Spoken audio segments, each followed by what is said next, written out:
तो ऐसे दो पक्ष लेकर के फिर वो उस चर्चा को आगे बढ़ाते हैं। फिर पहले वाला व्यक्ति कहेगा कि बहुत सारी ऐसी चीजें जो दिखाई नहीं देती हैं, जैसे कि वायु। तो इस तरह से वो परस्पर संवाद करते हैं और एक निष्कर्ष पे पहुंचते हैं, सत्य पे पहुंचते हैं। लास्ट में कहेंगे कि ईश्वर है, दोनों मानते हैं उसको। ये होता है वाद।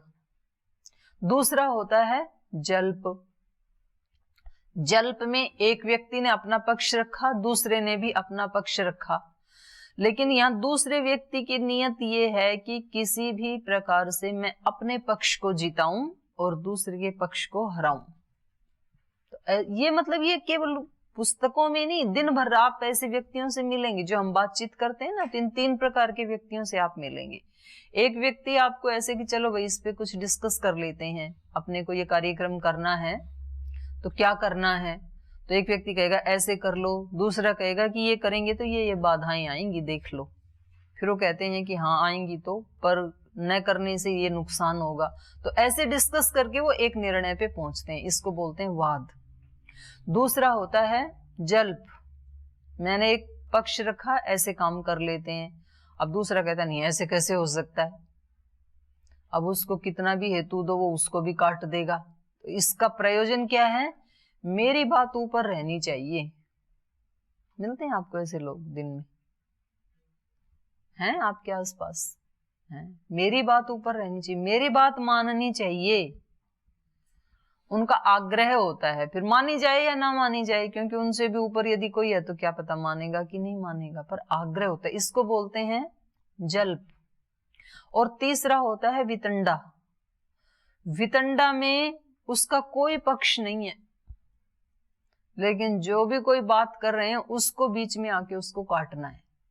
उससे पूछें अच्छा आप ही बताओ क्या करना है, तो आप बता दो, मुझे नहीं पता क्या करना है पर ये गलत है। अरे भाई तुझे नहीं पता, मैं करूंगा नहीं और दूसरे को करने नहीं दूंगा। तो ऐसे लोग भी मिले हैं, ऐसे भी होते हैं। ये सुबह से शाम तक हमारे बीच में होते हैं और कभी हम ही इनमें से कोई एक होते हैं। तो यहां भगवान ने विभूति किसको बताई, प्रवदताम अहम वादः, मैं वाद हूं, वाद मेरी विभूति है। इसलिए जल्प और वितंडा को नहीं अपनाना कभी भी। एक तो ये भाव नहीं रखना कि मेरी ही बात मानी जाए, क्योंकि कभी कभी दूसरे की बात भी मानी जा सकती है, मेरी बात पीछे भी की जा सकती है, तो उस समय तिल मिलाना नहीं है। और तीसरा वितंडा को नहीं अपनाना है कि भाई जब मैं किसी चीज के बारे में जानता नहीं हूं और मैं दूसरे की बात काटे जा रहा हूं, तो ये फिर मेरे लिए ज्यादा घातक है, क्योंकि मेरे संस्कार वैसे बन जाएंगे, वितंडावादी बन जाऊंगा मैं। और वितंडावादी होता है उसका कहीं भी लोक में सम्मान नहीं होता है। जल्प और वितंडा करने वालों को अगर कोई जानता है, न्याय दर्शन पढ़ा हुआ है, तो वो तुरंत उसको टोक देगा कि आप निग्रह स्थान में हैं, आप अपने पक्ष को रखिए, आप साबित कीजिए पहले अपने आप को। तो वो चुप हो जाएगा, उसकी बेइज्जती होगी। और यदि कोई नहीं भी जानता है, न्याय दर्शन नहीं भी पढ़ा है, तो भी वो उसकी बातों को गौरव नहीं देता है। तो हमें इन दो से बचना चाहिए, जल्प और वितंडा से। तो यहाँ भगवान ने कहा कि वादः प्रवदताम अहम, बातचीत करने वालों में मैं वाद हूं। वाद में ये वाद करना, ये उस व्यक्ति की अपनी शक्ति नहीं है, ये मेरी ही विभूति है। अक्षराणाम अकारो अस्मि द्वंद्वः समासिकस्य च, इनको बोल लें एक बार। अक्षराणाम अकारोस्मि द्वंद्वः सामासिकस्य च अहमेव क्षयः कालो धाताहं विश्वतो मुखः मृत्यु सर्वहरश्चाहम् अहमुद्भवश्च भविष्यताम् कीर्तिः श्रीवाक्च नारीणाम् स्मृतिर्मेधा धृतिः क्षमाः बृहत् सामा तथा साम्नाम् गायत्री छन्दसामहम् मासानां मार्गशीर्षोऽहम् ऋतूनां कुसुमाकरः। तो पहले इतना पढ़ लेते हैं। अक्षराणाम अकारो अस्मि, अक्षरों में मैं आकार हूं। अक्षर कितने होते हैं? अक्षर कितने होते हैं? वर्णोच्चारण शिक्षा नहीं पढ़ी? संस्कृत में तो होते हैं 63 और हिंदी में कितने होते हैं? हिंदी में 52 होते हैं। तो ये जितने भी अक्षर हैं उनमें मैं आकार हूं। आकार को इतना महत्व क्यों दिया, विभूति क्यों बताई भगवान ने? क्योंकि शब्द ज्ञान की शुरुआत कहां से होती है? आकार से। स्वरों में तो आकार सबसे प्रथम है ही, अ इ ई उ ऋ ऋ ए ओ ऐ औ, ये है ना। तो अचों में तो सबसे प्रथम आकार है ही, और जब शब्द ज्ञान किसी को दिया जाता है तो सबसे पहले आकार से परिचय करवाया जाता है बच्चे का। लेकिन व्यंजनों में भी, व्यंजन भी बिना आकार की सहायता से नहीं बोले जाते। जैसे आपको क बोलना है तो आप हलंत क को नहीं बोल सकते हैं, उसमें अ मिलाना पड़ेगा, तब आप क बोल पाएंगे। स्वयं राजंता इति स्वरा, जो आप बिना किसी की सहायता से स्वयं प्रकाशित हो जाते हैं वो तो स्वर हैं। और व्यंजन कौन है? जो स्वरों की सहायता से बोले जाते हैं, जो स्वर का सहारा लेकर के अभिव्यक्त होते हैं, उनको व्यंजन कहते हैं। तो इसलिए आकार के बिना कोई रास्ता नहीं है शब्द ज्ञान का। इसलिए कहा कि शब्दानाम आकारोस्मि, मैं शब्दों में आकार हूं। सामासिकस्य च द्वंद्वः, और समासों में मैं द्वंद्व समास हूं। दो या दो से अधिक पदों को मिलाकर के जब एक शब्द बनता है, एक समस्त पद बनता है, उसको समास कहते हैं। तो समास कई हैं, लेकिन मुख्य रूप से 4 समास हैं। कौन कौन से? पहला है अव्ययी भाव समास, दूसरा तत्पुरुष, तीसरा बहुव्रीहि, चौथा, 4 हैं। अव्ययी भाव समास में पूर्व पद प्रधान होता है। 2 शब्दों का समास करते हैं ना, तो जहां पूर्व पद की प्रधानता हो, जैसे उदाहरण दीजिए इसका, जैसे यथाशक्ति शब्द लिखा हमने, यथाशक्ति, तो उसका विग्रह कैसे होगा? शक्तिम अनतिक्रम्य, शक्ति का अतिक्रमण जहां नहीं किया जाता है तो उसको क्या कहते हैं? यथाशक्ति। तो यथा और शक्ति में कौन से पद की प्रधानता है? यथा की, शक्ति का अतिक्रमण नहीं करना, जितनी शक्ति है, तो इसको कहते हैं अव्ययी भाव समास। दूसरा होता है तत्पुरुष समास, जिसमें उत्तर पद की प्रधानता होती है। जैसे राजपुरुषः, राजपुरुष का विग्रह करेंगे तो राज्यः पुरुषः, राजा का पुरुष। तो इन दोनों में, राजपुरुष में राज और पुरुष, इन 2 शब्दों में कौन से की प्रधानता है? पुरुष की प्रधानता, उत्तर पद की। राजपुरुष मतलब राजा के यहाँ काम करने वाला कोई मनुष्य, उसको राजपुरुष कहेंगे। तो यहाँ उत्तर पद की प्रधानता है, उसको कहेंगे तत्पुरुष समास।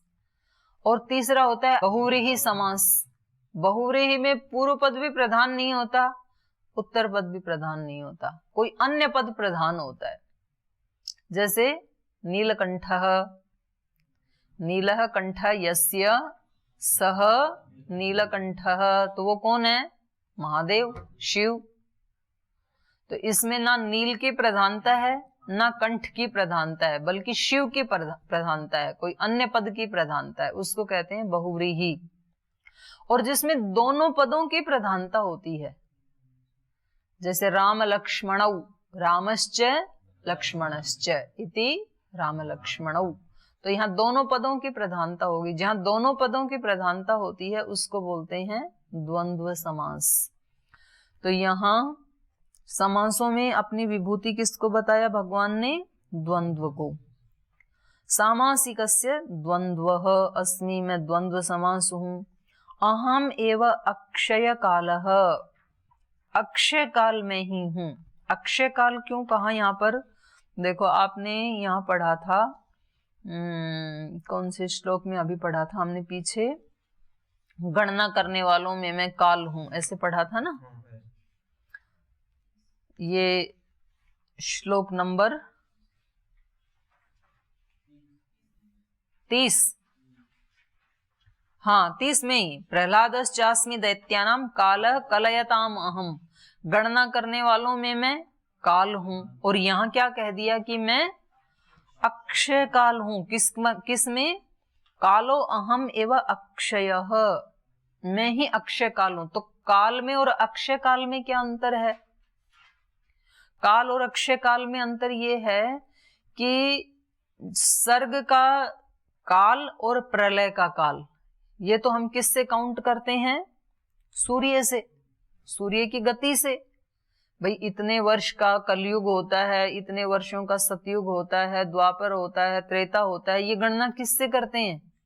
सूर्य की गति से करते हैं।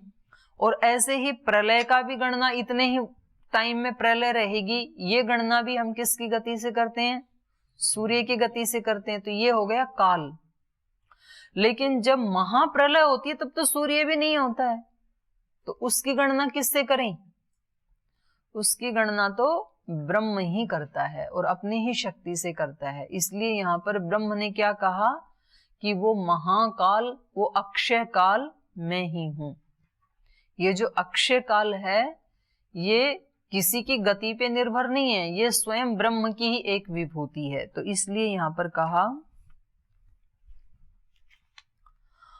अहम एवं अक्षय कालः, कालों में जो अक्षय काल है वो मैं ही हूं, स्वयं ब्रह्म ही अक्षय काल है, महाकाल जिसको कहते हैं। धाता अहम विश्वतो मुखः, और सब तरफ मुख वाला, सबको धारण करने वाला, चारों तरफ है मुख जिसके, चारों तरफ नहीं सब तरफ, विश्व माने सब तरफ, सब तरफ है मुख जिसका, ऐसा सबको धारण करने वाला। क्योंकि शरीर को धारण करने वाला कौन है? मुख। शरीर को धारण कौन कर रहा है? अन्न कर रहे हैं ना, और अन्न मुख से खाया जाता है। अगर आप मुख से अन्न ना डालें इस शरीर में तो शरीर धारण नहीं होगा। फिर थोड़े दिन के बाद शरीर मर जाएगा, 15-20 दिन के बाद यदि इसको कुछ भी अन्न ना दें मुख से तो धारण नहीं कर पाएगा ना इसको, ये आत्मा शरीर को। तो कह रहे हैं कि ये सारी सृष्टि जो जिंदा है इसको किसने धारण कर रखा है? कौन कहां से क्या खा रहा है? इसका मुख कहां है? तो कहा कि सब तरफ मेरे ही मुख हैं, मैंने ही धारण किया है। धाता अहम विश्वतो मुखः, सब तरफ मुख वाला, सारी सृष्टि को धारण करने वाला मैं ही हूं। मृत्यु सर्वहरश्चाहम, सब कुछ हर लेने वालों में मैं मृत्यु हूं। बड़ी सुंदर बात कही है इस श्लोक में तो ये विभूति। मृत्यु सर्वहरश्चाहम उद्भवश्च भविष्यताम, सब कुछ हर लेने वालों में मैं मृत्यु हूं। आदमी कितना भी जोड़ जोड़ के रख लो, किसी को नहीं देता है एक कौड़ी जीवन भर, लेकिन मृत्यु आकर के 1 सेकंड में सब छीन लेती है। बोले चल आगे चल, बोले इतना ये मैंने कमाया था, इतना कुछ तो लेने दो, अभी ये सब मेरा है, मैंने अपने पुरुषार्थ से खड़ा किया है। बोले हो लिया तेरा जितने दिन था, आगे चल, तेरा कुछ नहीं, सब मेरा है। मृत्यु बता देती है उस दिन, सब कुछ हर लेती है। और ये बहुत अच्छी व्यवस्था है भगवान की, ये एक अगली बात है समझने योग्य। अगर मृत्यु के समय वो सब कुछ हरण ना करे, यहां तक कि वस्तुएं तो हरण करती ही करती है, व्यक्ति तो हरण करती ही करती है, उनके साथ जो हमारा संबंध था उस स्मृति का भी हरण कर लेती है। पिछले जन्म में आप कहां कहां थे, क्या क्या आपकी संपत्ति थी, कौन कौन आपके संबंधी जन थे, कुछ याद है? सारी स्मृति को उसी दिन हटा दिया।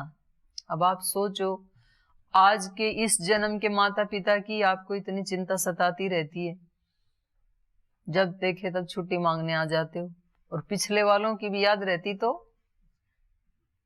फिर वहां भी जाते, और उससे पिछले वालों की भी याद रहती तो वहां उनके भी चिंता होती, फिर उनके भी ब्याह शादी में आशीर्वाद देने जाते, फिर वहां का भी कोई बैंक बैलेंस होता, जैसे यहाँ के होते हैं ना, बोल जी मेरा बैंक बैलेंस था, उसको मेरे को ठीक करके आना है, उसको बंद करके आना है। तो कितनी वस्तुएं, कितने संबंध हमारे होते हैं, अगर उन सब की भी स्मृति होती तो हम तो चिंता में ही गल के मर जाते थोड़े से वर्षों में, कितनी चिंता हो जाती।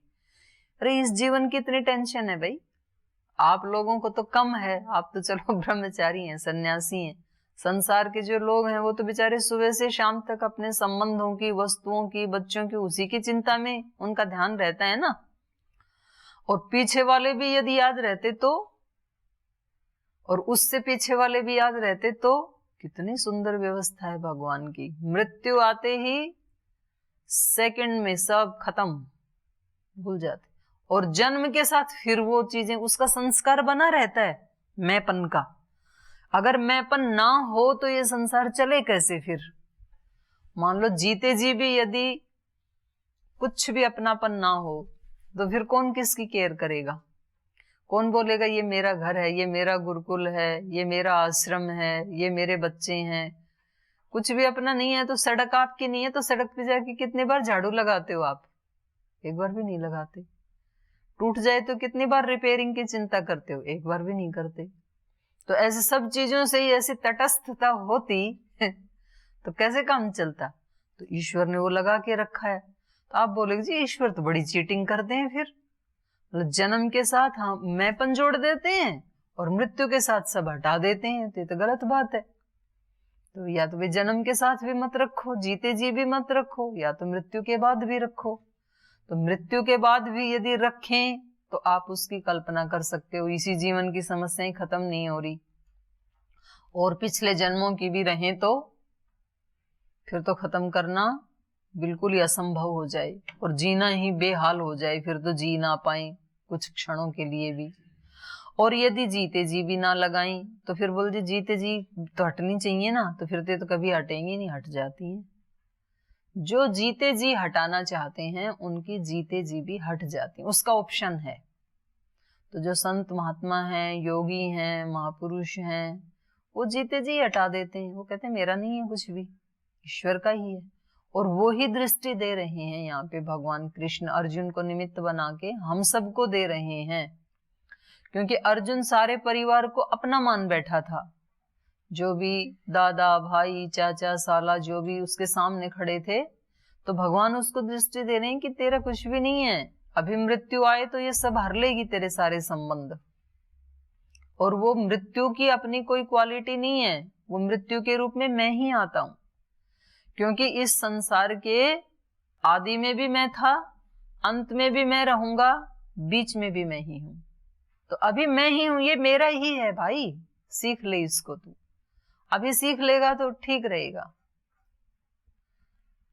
तो इसलिए कहा मृत्यु सर्व हरश्चाहम, सब कुछ हर लेने वालों में मैं मृत्यु हूं। अहम उद्भवश्च भविष्यताम, मैं सबकी उत्पत्ति करने वाला भी मैं ही हूं। और भविष्यताम, जो भविष्य में जो उत्पन्न होने वाली चीजें हैं उनकी भी उत्पत्ति का कारण मैं ही हूं, मुझसे ही उत्पन्न होंगी। अभी जो उत्पन्न होगी उनका भी कारण मैं ही हूं भूतकाल में, भविष्य में जो उत्पन्न होंगी उनकी भी उत्पत्ति का कारण मैं ही हूं। और अगली बात भी, अगली पंक्ति भी बड़ी सुंदर है।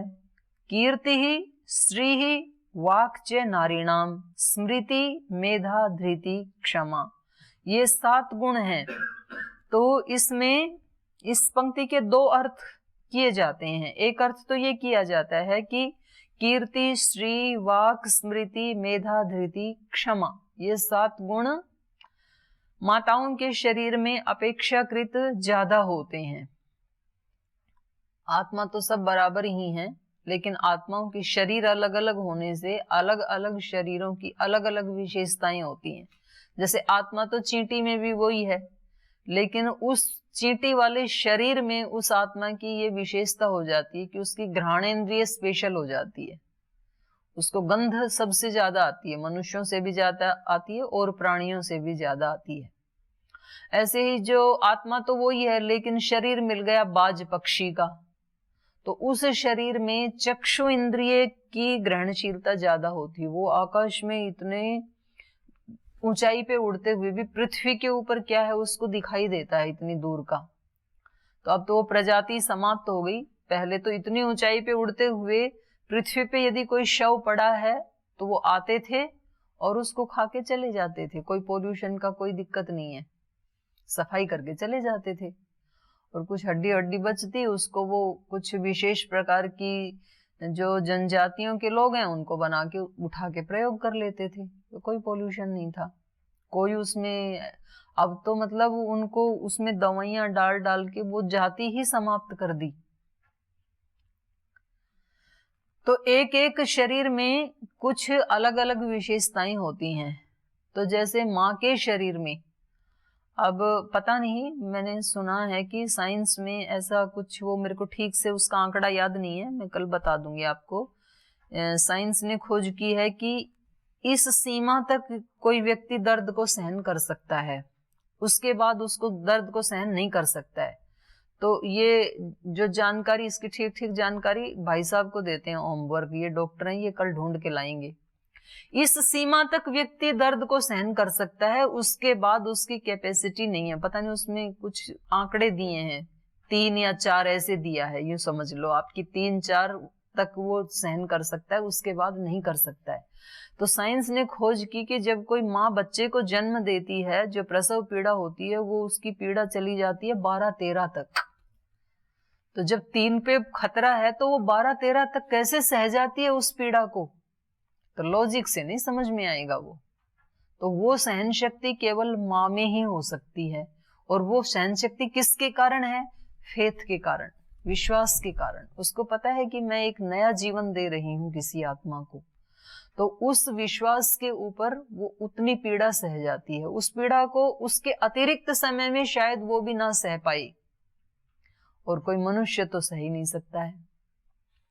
तो ये अतिरिक्त विशेषता होगी ना माँ के शरीर की, उस पीड़ा को सहन करना।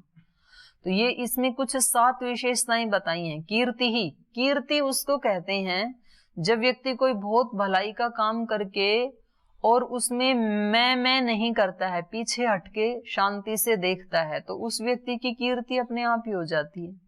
जैसे गोवा के जो मुख्यमंत्री थे, उनका शरीर पूरा हुआ अभी 2 दिन पहले, तो अब सब जगह उनकी विशेषताओं के बारे में वो चल रहा है। वो हवाई चप्पल पहनते थे, सिंपल सी शर्ट पहनते थे, साइकिल पे चलते थे, कभी स्कूटर पे चलते थे, सामान्य रेस्टोरेंट में जाके खाना खा लेते थे, लोगों की इतनी सहायता करते थे, बहुत पढ़े लिखे थे, बहुत योग्य थे, रक्षा मंत्री भी रहे। तो ये उनके अंदर ये जो सादगी आ गई, उनके अंदर ये जो सेवा का भाव आ गया, ये क्या हो गया उनका? कीर्ति। इसको कीर्ति कहते हैं कि बहुत अच्छा करके भी जो व्यक्ति अहंकार नहीं दिखाता है। तो ये पुरुषों में भी होता है, ऐसा नहीं है कि ये गुण केवल महिलाओं में ही होते हैं, लेकिन महिलाओं में इसकी परसेंटेज ज्यादा होती है, क्योंकि उनको बचपन से ही ऐसी माइंड सेट, ऐसा ट्रेनिंग हो जाती है कि वो हमेशा अपने को पीछे रखती हैं। वो या तो अपने पुत्र को आगे करेंगी, या अपने पति को आगे करेंगी, या अपने भाई को आगे करेंगी। सुयश लेना हो ना, कहीं दान देना है मान लो घर में से, तो पैसे तो महिला के पास ही होते हैं, चाहे उसमें 50,000 देने या 1 लाख देने हैं, दान देना है किसी को, तो निकाल के तो वो ही देगी अलमारी में से। फिर उससे पूछेंगे जी पर्ची काटनी है, किसके नाम से काटें? तो या तो बोलेगी अपने पति का नाम बताएगी कि उनके नाम से काट दो, या अपने पुत्र का बताएगी, या अपने भाई का बताएगी, कोई बहन है तो, अनमैरिड है तो, पर वो अपना नहीं बताएगी कि मेरे नाम से काट दो, ज्यादातर मोस्टली। तो इससे क्या पता लगता है कि उनकी कीर्ति ज्यादा बढ़ती है। फिर इससे सभी उसका सम्मान करते हैं। जितना भी देश का पैसा है, या घरों में, जिनके घरों में पैसा है, वो सारा पैसा किसके हाथ में है? माताओं के हाथ में है। कितना भी कोई कमा के लाते हैं, ला के देते महिलाओं को ही है, एक अलग बात है, वो मांग के ले जाते हैं, फिर जितना देते हैं उससे ज्यादा ले जाते हैं कभी तो जो वो अपने पीहर से लाई थी वो भी ले जाते हैं मांग के, रहता उसी के पास है कोष। तो कीर्ति, श्री ही, श्री मतलब ऐश्वर्य। तो सब प्रकार के ऐश्वर्य से संपन्न वाक। वाक वो है जिस वाणी को बोलने से दूसरे को जीवन मिल जाए, उसको वाक कहते हैं। तो कितना भी व्यक्ति परेशान हो और उसकी माँ जो है बच्चे की बोलती कोई बात नहीं बेटा तू परेशान मत हो, मैं हूं ना तेरे साथ, बस इतना कहते हैं, उसको जान मिल जाती है, या किसी भी रूप में। तो वाक श्री कीर्ति श्री ही वाक च नारीणाम स्मृति। याद बहुत रहता है महिलाओं को, पुरुष तो भूल जाते हैं किसके साथ कब झगड़ा हुआ था, कब किसने अपमान किया था, वो भूल जाते हैं। वो कहती है नहीं मैं नहीं भूलूंगी, उसके आपके भैया के घर शादी में जा रहे हो, वो आपकी भाभी ने उसको मेरे को ये सुनाया था उस समय, उसको बड़ा याद रहता है। और इसलिए आजकल परीक्षाओं में भी बेटियां अव्वल आ रही हैं, मेरिट लिस्ट में बहनों का ज्यादा नाम आता है आगे, तो स्मृति उनमें कुछ ज्यादा होती है। ये मैं नहीं कह रही हूं, ये गीता कह रही है। और मेधा, बुद्धि का ही और उत्कृष्ट रूप जो है वो मेधा होता है, तो वो भी ज्यादा होती है। और धृति, धैर्य, धैर्य ज्यादा होता है, ज्यादा सह जाती हैं। कभी कभी तो ऐसी महिलाएं होती थी पहले, तो अभी तो नहीं है, सारी जिंदगी वो एक बार शादी करके पति के घर में आई तो उसके बाद कभी अपने पीहर ही गई होंगी, नहीं तो बस 2 ही जगह के अलावा उन्होंने कभी कोई टूर नहीं किया। माँ का घर, पति का घर, पिता का घर, पति का घर, बस उतना ही। और फिर भी आनंद से वही काम किए जा रही है, कोई बोर्डम नहीं है। 50 साल हो गए, 60 साल हो गए, वही झाड़ू पोछा चौका चूल्हा बर्तन रोटी पकाना, वही काम बड़े धैर्य से कर रहे हैं, कोई टेंशन ही नहीं है। क्षमा, सबको क्षमा कर देती है, बच्चों को भी क्षमा कर देती है, पति को भी, उसके संबंधियों को भी। और अगर वो उसने शादी नहीं की है तो आश्रम में गुरुकुल में कहीं रहती है तो सबको क्षमा कर देती। ये एक अर्थ हुआ कि अपेक्षाकृत बहनों में ये गुण ज्यादा होते हैं। दूसरा इस पंक्ति का अर्थ है, इसका मतलब ये नहीं है कि भाइयों का जो शरीर है, पुरुष का जो शरीर है, उसमें ये चीज होती नहीं है, ऐसा नहीं है। इस पंक्ति का दूसरा अर्थ ये है, नारीणाम का अर्थ है यहाँ पर स्त्रीलिंग वाचक ये जो 7 गुण हैं, कीर्ति श्री वाक स्मृति मेधा धृति क्षमा, ये सारे क्या हैं? स्त्रीलिंग है ना सारे। तो स्त्रीलिंग वाचक ये जो शब्द हैं, ये चाहे पुरुष के शरीर में हो या महिला के शरीर में हो, ये उन व्यक्तियों की क्वालिटी नहीं है, ये मेरी विभूति है, ये भगवान बता रहे हैं। तो दोनों ही अर्थ ठीक हैं, पर पहले वाला अर्थ यदि करेंगे तो वो अधूरा रह जाएगा, फिर पूरा दोनों को मिला के ही होता है पूरा अर्थ। तो क्योंकि यहाँ विभूतियों का वर्णन हो रहा है, यहाँ किसी महिला पुरुष की विशेषता नहीं बताई जा रही है, ये सारा प्रसंग किसका चल रहा है? विभूतियों का। तो ये स्त्रीलिंग वाचक जो 7 विभूतियां हैं, ये जहां कहीं भी अर्जुन तू देखे, जिस भी शरीर में देखे, तो ये उस व्यक्ति की विशेषता मत मानना, ये सारी विशेषताएं मेरी हैं, मेरी विभूतियां हैं ये। तो ये आगे भी फिर हम इसको विभूतियों के वर्णन को जारी रखेंगे। अभी समय हो गया, पाठ को यहीं विराम देते हैं।